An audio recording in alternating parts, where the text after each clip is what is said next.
Isang magandang hapon po sa inyong lahat, mga kapatid kay Kristo, lalong-lalo na po sa mga sumusubaybay at lumalahok dito po sa ating Tagalog Livestream dito po sa St. Mary's Parish, Vancouver. At pinapaalala po sa lahat na pakilagay sa silent mode o pakipatay ang ating mga smartphones.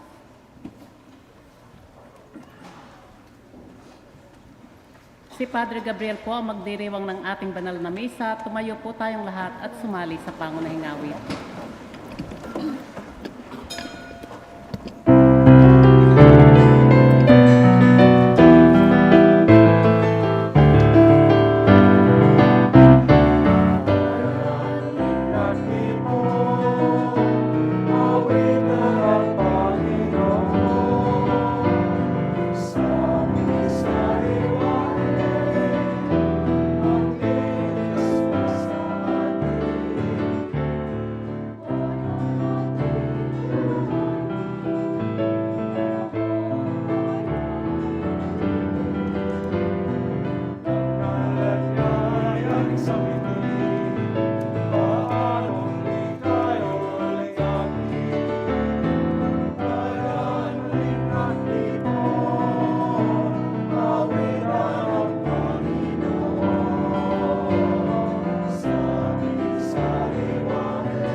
Espiritu Santo.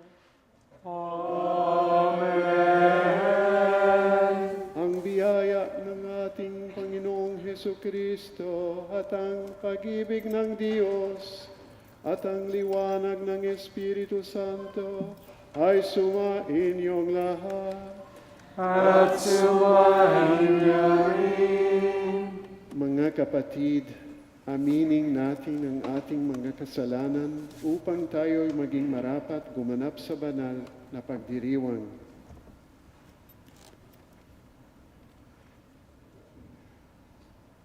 Inaamin ko Sa makapangyarihang Diyos at sa inyo mga kapatid, nalubha akong nagkasala sa isip, sa salita at sa gawa at sa aking pagkukulang dahil sa aking sala at sa aking pinakamalaking sala.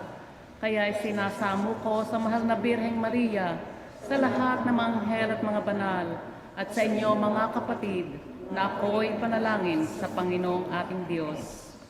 kaawaan tayo ng makapangyarihang Diyos, patawarin tayo sa ating mga kasalanan, at patnubayan tayo sa buhay na walang hanggan. Amen.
kami at pagbigyan na magkamit ng kaloob mong karagdagan upang sa maalab namin pananalig, pag-asa at pag-ibig, kami mamalaging tumatalima sa iyong kautusan sa pamamagitan ni Hesu Kristo, kasama ng Espiritu Santo, magpasawalang hanggan. Amen. Maupo po ang lahat at makinig sa salita ng Diyos.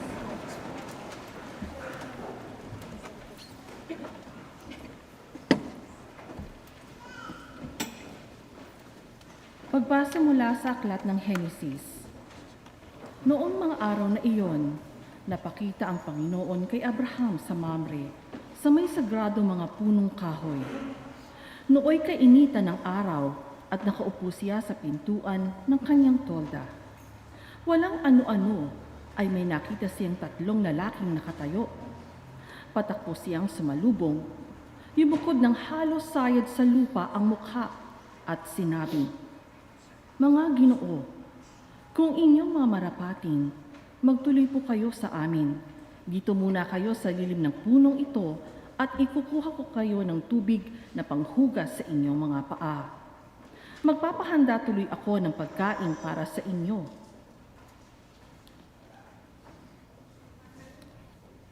Para mauna-uli ang lakas ninyo bago kayo magpatuloy sa inyong paglalakbay.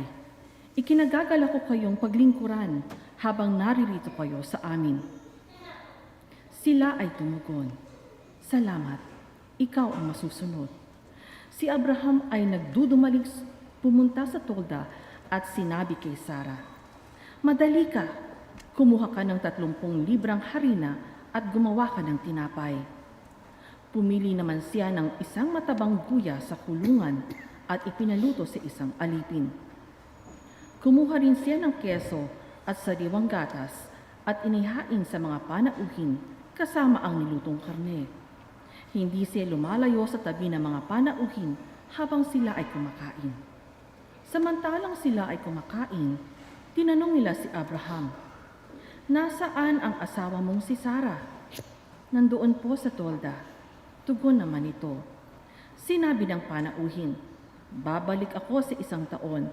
Sa ganito ring panahon at pagbabalik ko ay may anak na siya." Ang salita ng Diyos. Salamat sa Diyos.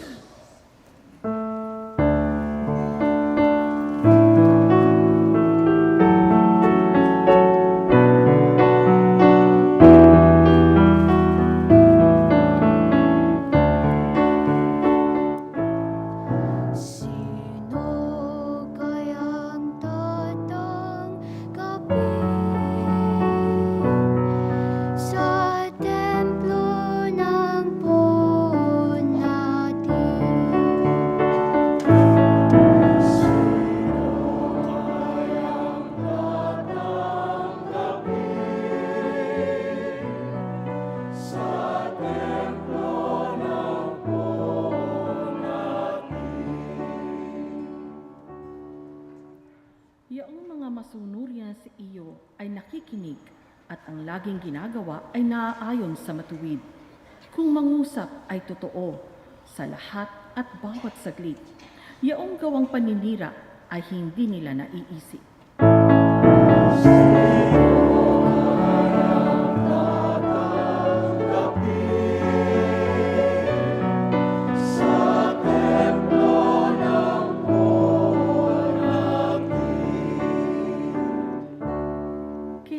Siya ay tapat makisama sa kapwa.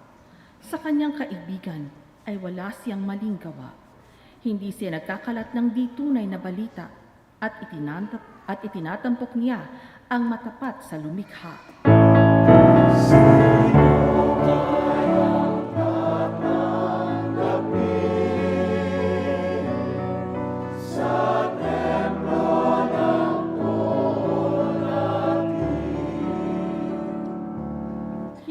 Humihingi ng patubo sa pautang at kahit na anong gawin ay hindi siya masuhulan upang yaong walang sala ay patawan ng kasalanan. Ang ganitong mga tao ay mag-aani ng tagumpay.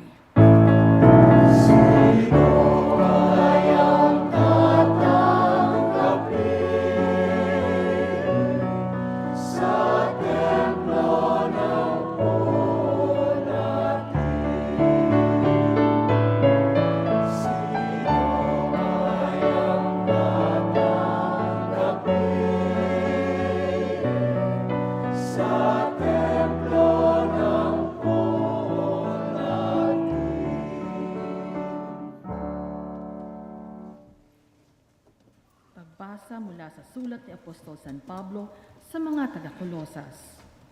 Mga kapatid, nagagalak ako sa aking pagbabata ngayon, alang-alang sa inyo, sapagkat sa pamamagitan nito ay naipagpapatuloy ko ang paghihirap na kailangan pang gawin ni Kristo para sa simbahan na kanyang katawan. Ako ay naging lingkod nito nang hirangin ako ng Diyos upang ipahayag sa inyo ang kanyang salita. Hinirang niya ako upang lubusang ihayag sa inyo ang hiwaga na mahabang panahong nalihim sa maraming salit-saling lahi, ngunit ngayon ay inihayag sa kanyang mga anak.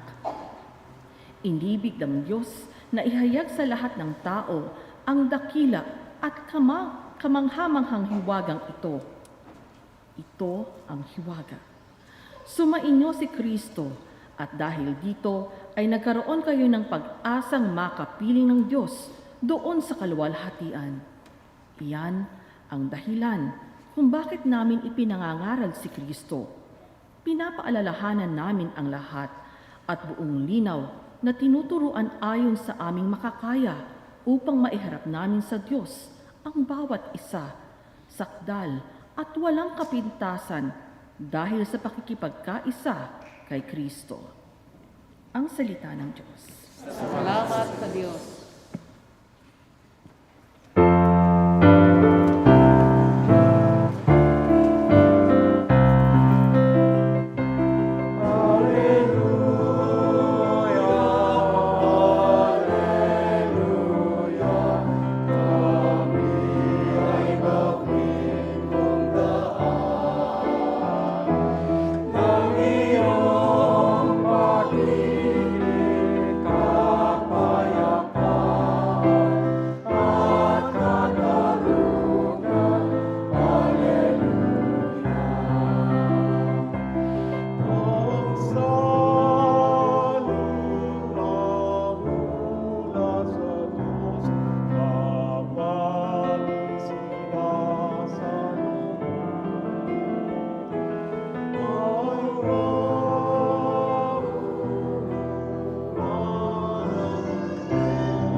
Balita ng Panginoon ayon kay San Lucas. Papuri sa iyo, Panginoon. Now as Jesus and his disciples went on their way, he entered a certain village where a woman named Martha welcomed him into her home. She had a sister named Mary who sat at the Lord's feet and listened to what he was saying. But Martha was distracted by her many tasks. So she came to Jesus and asked, "Lord, do you not care that my sister has left me to do all the work by myself? Tell her to help me." But the Lord answered her, "Martha, Martha, you are worried and distracted by many things. There is need of only one thing. Mary has chosen the better part, which will not be taken away from her." Ang mabuting balita ng Panginoon. Pinupuri ka namin, Panginoong Kristo.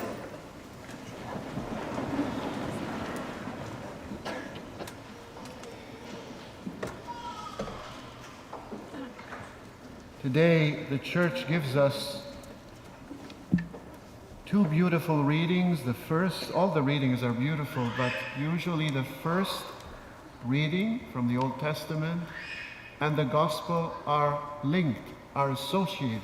There's a connection between them. So today we have three themes, three subjects. We have the theme of sacred hospitality from the first book, from the first reading, the book of Genesis. And then we have, in the Gospel, we have the theme of friendship and discipleship. Let's try to find out how these two connect, those themes connect. So the first reading is about what we call the hospitality of Abraham. Abraham was a rich man. He had lots of flocks. One thing he didn't have pigs or carabaos. He had lots of oxen, lots of sheep, probably lots of chicken. And he had grown old. In this scene, he's about 100 years old. He still has his mind, his strength, but he's quite old. And his wife, Sarah, she's 90. And she has been tragically barren all her life. And no son, no heir. We'll see later on in the book of Genesis how God prophesied that she will have a son, Isaac. In this scene that we have heard, Abraham, it's very hot, very, very hot. Those of you who have been to the Philippines know about this. It can be very, very hot. However, where Abraham was, it was kind of the weather of a desert. So it was very hot, but not humid, unlike the Philippines. It was very hot, probably around 1 in the afternoon. Abraham has probably just had his lunch with Sarah, his wife, and he went outside of the tent, under the shade, under the oaks, so that he can shade himself. And of course he was having his idlip. Like, I like to have my idlip after lunch. I don't know about you. But, so he was having his idlip, and as he opened his eyes, all of a sudden, 3 gentlemen were there. And so Abraham, he was so excited. He was not disturbed by the fact that he's seen all of a sudden 3 unknown people. So when he saw them, he ran from the tent entrance to meet them and bowed down to the ground. So that's one aspect of that sacred hospitality of Abraham. When he sees strangers, he's not afraid, but he bows down. It's as if he sees God in them. And then he asked them if he could serve them some water, and then some bread, and then to wash their feet. This is what people did when you received someone at your home back then, and even at the time of Jesus. The servants, the helpers, sometimes the slaves would come and wash the feet of the visitors. And then after that, he asked them if they can rest. Brought them bread, and then went to the kitchen, went to see his wife. Sarah, quickly, prepare for me some puto. No, prepare me 3 measures of choice flour, knead it and make cakes. And then he went to his servants and said, get me a calf Unfortunately, as I said, Jews never had pigs. So get me a calf, very good, tender and good, and hasten to prepare it. It's like, I visit you all of a sudden without announcing myself, and all of a sudden you choose the best piglet and you prepare me lechon. That's wonderful. That's beautiful. And then he took curds, cheese, and milk and calf he had prepared, set it before them, and he stood by them under the tree while they ate.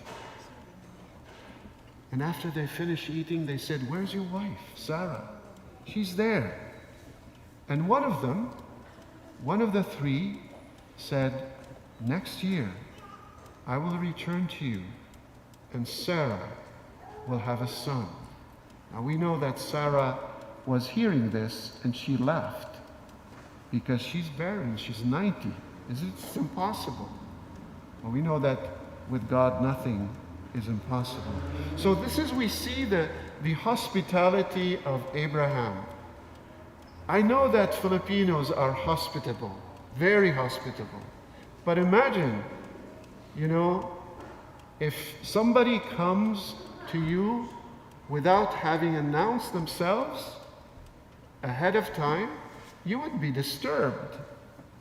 And so here, the three men were totally unknown. They came unannounced, and yet we see how Abraham showed them that sacred hospitality.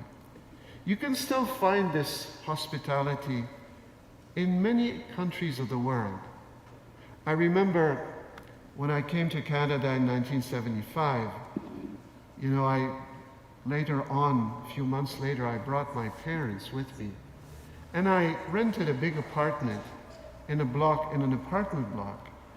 And my parents, where I was, in my country of origin, Lebanon, there was a horrible civil war that lasted more than 10 years. But even with the violence of the civil war, neighbors called each other, visited each other. They took coffee or tea together. They chatted with each other. There was closeness between neighbors, between relatives. So when we came here in Canada back in 1975, my parents would say to their neighbors, "Hello, how are you?" But the neighbors would not answer. They were suspicious of strangers. But that changed a lot in Canada. The more Canadian society becomes diverse, the beauty of diversity, the more Canadians, especially the Canadians who've been there been here in this land for hundreds of years, they became open to diverse cultures. But back then, people were very suspicious. So, the lesson we have from this text is that as Christians, we are called to be hospitable, to welcome not only those whom we know, our friends and relatives, but even welcome the stranger. And that's very difficult in our times. We're very, very afraid and suspicious of people we don't know. And I think this is okay. But as Christians, we need to go beyond our fears. We need to reach out to others. Now, fast forward more than 3,000 years in the gospel. Jesus is with his disciples.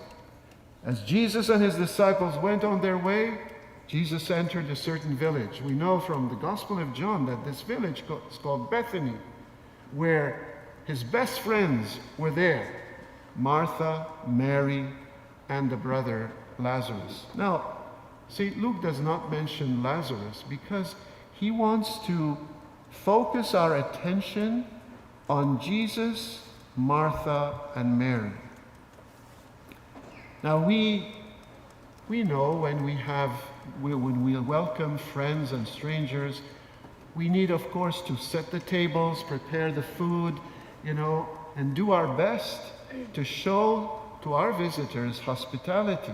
So this is what Martha was doing. Martha was obviously the older sister. She was the boss at home. Mary was younger, and probably Lazarus was younger. So they were friends of Jesus. So this is also, the theme is also friendship, the beauty of friendship. And so Martha was agitated. She wanted to give the best to Jesus and his disciples. Probably he brought 12 of his disciples with him. So there was a lot of cooking to do. And all of a sudden, as she was agitated and trying to choose and prepare all kinds of pansit bihon, pansit canton, pansit loklok, pansit sotanghon to Jesus and his disciples, she was troubled and worried and anxious. And of course, let's not forget the lechon too. And she saw her sister Mary seated at the feet of Jesus, listening to him. Now, this is something important because at the time of Jesus, everyone who would sit at the feet of the Master to listen to their words was a disciple. So Martha was behaving as a disciple, as a one who was wanting to learn and follow her Master. This is what we see in other texts, the texts of Jewish rabbis and their disciples. They would sit at their feet and listen to them and absorb their words as a sponge absorbs water. So Mary was listening to him. And so Martha said, "Lord, do you not care that my sister has left me to do all the work by myself?" Now, she wouldn't have said this to Jesus if there was not that bond of friendship between Jesus, Martha, and Mary. So the Lord looked at her with lots of affection, and he said, "Martha, Martha, you're worried and distracted about many things, but one thing is necessary. There's need of only one thing, and Mary, your sister, has chosen the better part, which will not be taken away from her." Now, Jesus was not scolding or rebuking Martha. Martha was doing the sacred duties of hospitality towards Jesus and the band of disciples. But he saw her so agitated, so distracted, so worried, as we do. We can be very worried when we have people to welcome and prepare food for them. But Jesus is saying, what is most important is your friendship with me. That means Mary was listening like a sponge, was listening to my words and absorbing them. Mary has chosen the better part, which means that Jesus is saying, choose me first, put me on top of everything and everyone, and then everything else will take its proper place. Mary is listening to me and is learning to be my disciple. She has chosen the best part. He's not saying that what Martha is doing is not good, but first and foremost, we need to be friends of Jesus. And so my question to you today, my brothers and sisters, are you the friend of Jesus? Do you listen to him every day? Do you read his word? Do you share with him your dreams, your struggles? Do you ask him to come into every difficulty of your life, every relationship that is having challenges? Jesus wants to be a part and parcel of your life and my life, not in general, in detail. He wants us to behave and to act like Mary, seated at his feet, which means listening to him. Do you spend time with him every day? Do you spend more time with Jesus as the time you spend with social media or with television? Now, Jesus is encouraging us today to be his disciples. What it means is to be his friends. He wants to be our friend. He wants to have that relationship with us. And once we put Jesus at the center of our life, more important than anything, more important than my television or my social media or even the ones that I love most, everything takes their rightful place. When Jesus is loved first, you can love your wife or your husband deeply and intensely. You can love your children deeply and intensely. You can love life when Jesus is number one in our lives. So today, Jesus is knocking at the door of your heart. Do you accept to be my friend? Jesus is yearning to become our friend, the center of our life, because he wants to set us free from suspicion, from fear. He wants to open our hearts to become truly welcoming and hospitable. And he wants us, each one of us, to know him, to love him, and to serve him, to be his disciples. So the best thing we can do every day is to give him a concrete time. As I keep saying, when you wake up in the morning, make the sign of the cross. And as a child, with a childlike heart, say, "Good morning, Jesus. Good morning, Mama Mary. Good morning, Saint Joseph." And today, as you give me that gift of life, I want to offer myself and my loved ones, my time, my relationships to you. And I want to unite myself with you so that everything during my day will be filled with your love and with your grace. That's how we learn to become welcoming to the stranger, because we have welcomed Jesus and made him our true friend. And that's how we become his disciples. Amen.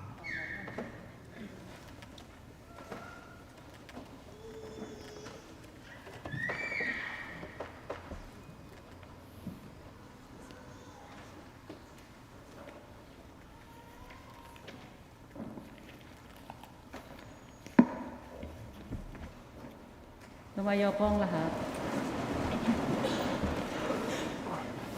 Tumayo tayong at sabay-sabay nating dasalin ng buong sigla. Sumasampalataya ako sa Diyos Amang makapangyarihan sa lahat, na may gawa ng langit at lupa. Sumasampalataya ako kay Jesucristo, isang anak ng Diyos, Panginoon nating lahat. Nagkatawang tao siya, lalang ng Espiritu Santo, ipinanganak ni Santa Mariang Birhen, ipinagpakasakit ni Poncio Pilato, ipinako sa krus, namatay, inilibing, nanaog sa kinaroroonan ng mga yumao, nang may 3 araw na buhay na maguli, umakyat sa langit, naluluklok sa kanan ng Diyos Amang makapangyarihan sa lahat. Doon magmumulang paririto at huhukom sa nabubuhay at nangamatay na tao.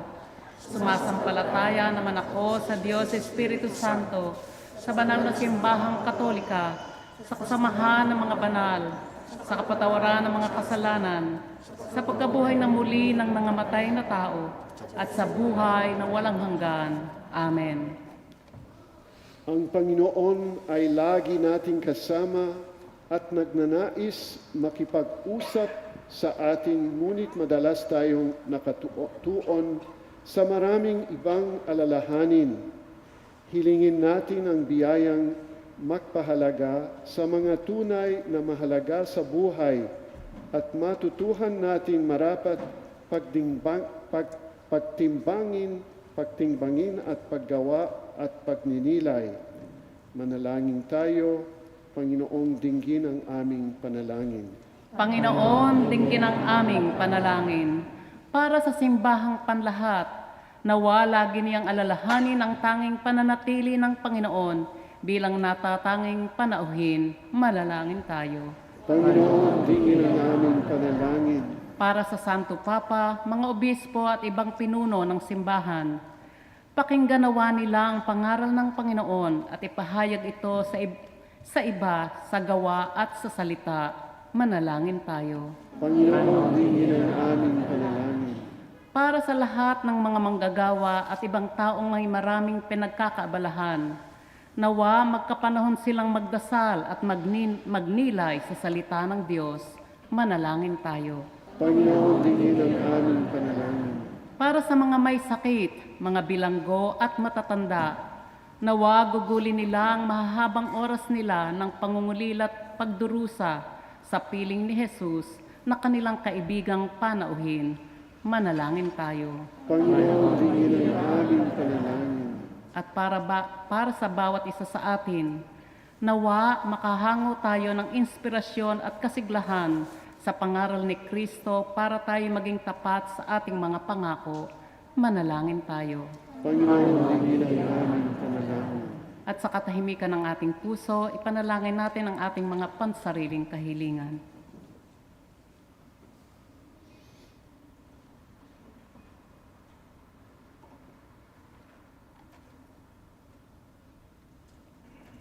Manalangin tayo. Panginoong, dinggin ang aming panalangin. Panginoong Jesus, nais mong maging panauhin namin upang palaguin kami ng kayamanan ng iyong pananatili at ng iyong salita. Ipagkaloob mo sa amin ang matamang pakikinig ni Maria at ang masiglang pag-aasikaso ni Marta upang mabuhay kaming kapiling mo at para sa iyo sa bawat saglit ng aming buhay. Ikaw na nabubuhay at naghahari ng walang hanggan. Amen. Maupo pong lahat.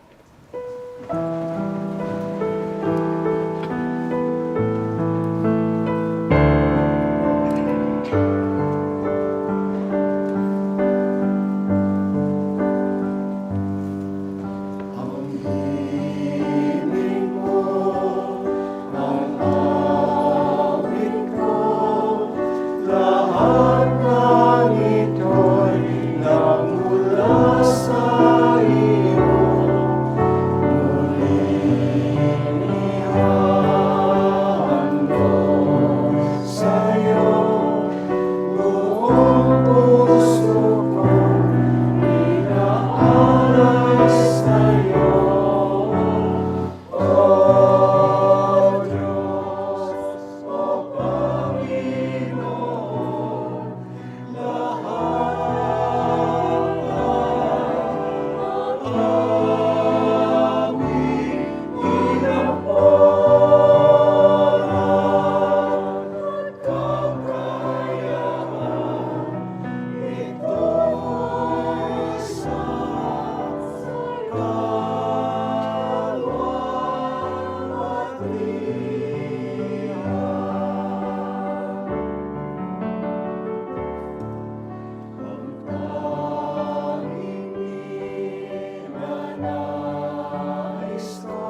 kayo, mga kapatid, upang itong ating sakripisyo ay maging kalugod-lugod sa Diyos amang makapangyarihan.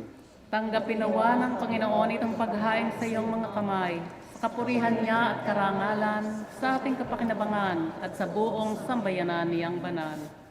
Ama naming lumikha, lahat ng iyong mga paghahaing ipinag-utos noong araw ay iyong pinagtibay sa isang haing hantungan ng tanan. Tanggapin ang ginaganap ngayon ng iyong mga lingkod at basbasan mo ito ng kabanalang gaya ng iyong kaloob sa mga alay ni Abel na lubha mong ikinalugod upang ang mga handog ng bawat isang nagbigay para sambahin ang banal mong ngalan ay magkamit ng karagdagan mong kasiyahan sa pamamagitan ni Jesucristo kasama ng Espiritu Santo magpasawalang hanggan. Amen. Sumainyo ang Panginoon. At sumayo rin. Itaas sa Diyos ang inyong puso at diwa. Itinaas na namin sa Panginoon. Pasalamatan natin ang Panginoong ating Diyos. Marapat na siya ay pasalamatan. Ama naming makapangyarihan, tunay ngang marapat na ikaw ay aming pasalamatan. Nasa iyo ang aming buhay, pagkilos at pag-iral. Sa pamumuhay namin araw-araw, tinatamasa namin ang iyong pagmamahal.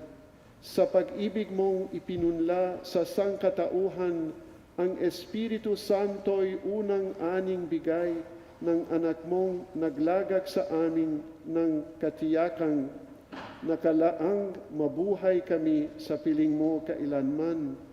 Kaya kaisa ng mga anghel na nagsisiawit ng papuri sa iyo nang walang humpay sa kalangitan, kami nagbubunyi sa iyong kadakilaan.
Ama naming banal, ikaw ang bukal ng tanang kabanalan. Kaya't sa pamamagitan ng iyong Espiritu, gawing mong banal ang kaloob na ito upang para sa amin maging katawan at dugo ng aming Panginoong Hesukristo. Bago niya, pinagtiisang kusang loob na maging handog.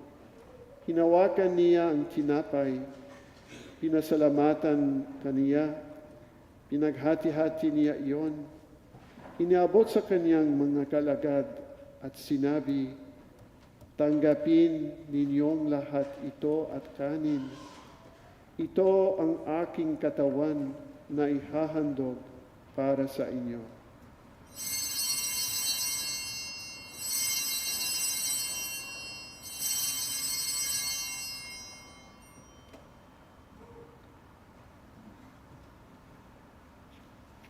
Gayon din naman, noong matapos ang hapunan, hinawakan niya ang kalis, muli kaniyang pinasalamatan, iniabot niya ang kalis sa kanyang mga alagad at sinabi, tanggapin ninyong lahat ito at inumin. Ito ang kalis ng aking dugo ng bago at walang hanggang tipan, ang aking dugo na ibubuhos para sa inyo at para sa lahat, sa ikapagpapatawad ng mga kasalanan. Gawin ninyo ito sa pag-alala sa akin.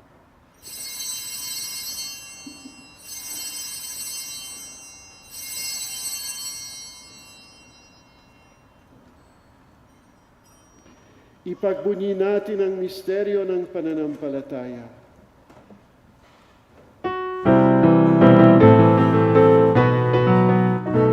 Sa puso at pagkabuhay, kami Diyos tutunan. O Jesus, naming mahal, iligtas mo kami lahat. O Jesus, naming mahal, ngayon at magpakailanman. Ama, ginagawa namin ngayon ang pag-alala sa pagkamatay at muling pagkabuhay ng iyong anak, kaya't iniaalay namin sa iyo ang tinapay na nagbibigay buhay at ang kalis na nagkakaloob ng kaligtasan. Kami nagpapasalamat dahil kami iyong minarapat na tumayo sa harap mo para maglingkod sa iyo. Isinasamo namin kaming magsasalo-salo sa katawan at dugo ni Kristo ay mabuklod sa pagkakaisa sa pamamagitan ng Espiritu Santo. Ama, lingapin mo ang iyong simbahang laganap sa buong daigdig. Puspusin mo kami sa pag-ibig, kaisa ni Francisco na aming Papa at ni Michael na aming Obispo at ng Tanang Kaparian. Alalahanin mo sina Teresita Lintag, Alberto Noynay, Oscar Cortez, na tinawag mo mula sa daigdig na ito. Alalahanin mo rin ang mga kapatid naming nahimlay nang may pag-asang sila'y muling mabubuhay, gayon din ang lahat ng mga pumanaw. Kaawaan mo sila at patuloyin sa iyong kaliwanagan. Kaawaan mo at pagindapatin kaming lahat na makasalo sa iyong buhay na walang wakas.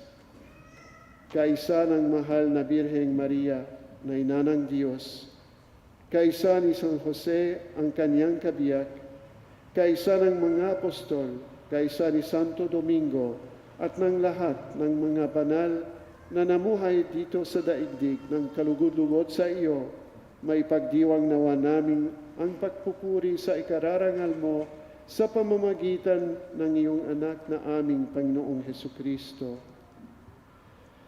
Sa pamamagitan ni Kristo, kasama niya at sa Kanyang lahat ng parangal at papuri ay sa iyo, Diyos amang makapangyarihan, kasama ng Espiritu Santo, magpasawalang hanggan.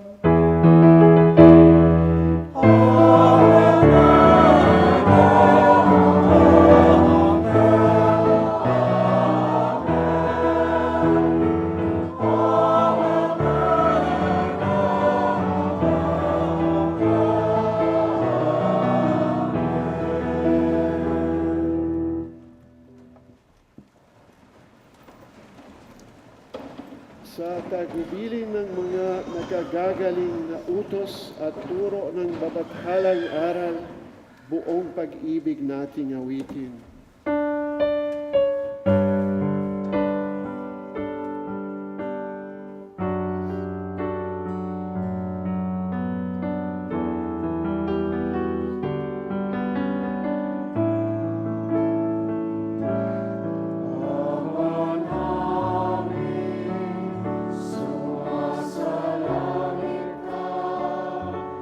Sambahin ang ngalan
O Panginoon, na iligtas mo kami sa lahat ng masama, pagkalooban kami ng kapayapaan sa aming kapanahunan, upang sa tulong ng iyong awa ay lagi kaming maligtas sa kasalanan at malayo sa lahat ng ligalig, samantalang hinihintay namin ang masayang pagbabalik ni Jesucristo ang aming manunubos.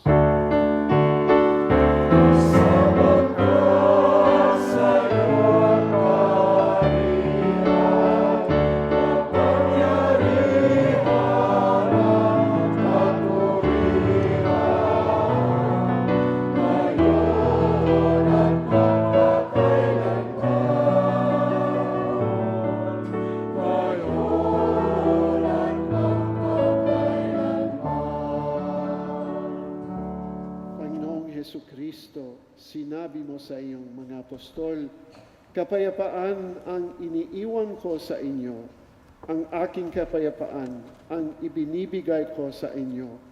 Tunghayan mo ang aming pananampalataya at huwag ang aming pagkakasala. Pagkalooban mo kami ng kapayapaan at pagkakaisa ayon sa iyong kalooban, kasama ng Espiritu Santo, magpasawalang hanggan. Amen. Ang kapayapaan ng Panginoong ay laging sumainyo. At sumayo rin. Magbigayan kayo ng kapayapaan sa isa't isa.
Narito ng kordero ng Diyos.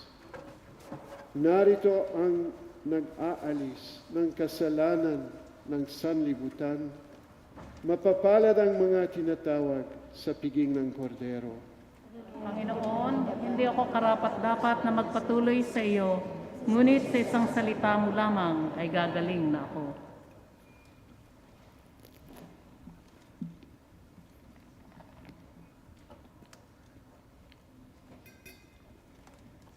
Panalangin para sa espiritual na pakikinabang. O Jesus ko, naniniwala ako na ikaw ay tunay na naririyan sa banal na sakramento. Minamahal kita ng higit sa lahat at ninanais ko na ikaw ay tanggapin sa aking kaluluwa. Bagamat sa sandaling ito ay hindi kita matatanggap sa paraang sakramental, pumarito ka man lamang sa aking puso sa paraang espiritual. Tinatanggap kita na ikaw ay naririto at buong puso akong nakikipag-isa sa iyo. Huwag mong pahintulutang ako'y mapahiwalay sa iyo. Amen.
Manalangin tayo. Inyo po ang lahat.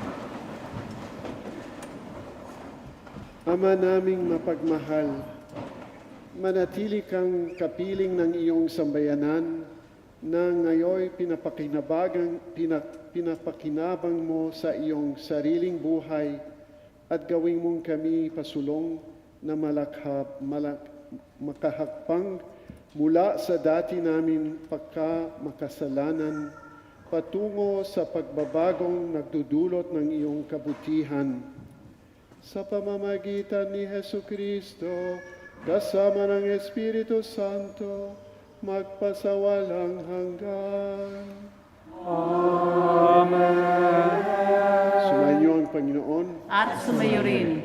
Pagpalain kayo ng makapangyarihan Diyos, Ama at Anak at Espiritu Santo.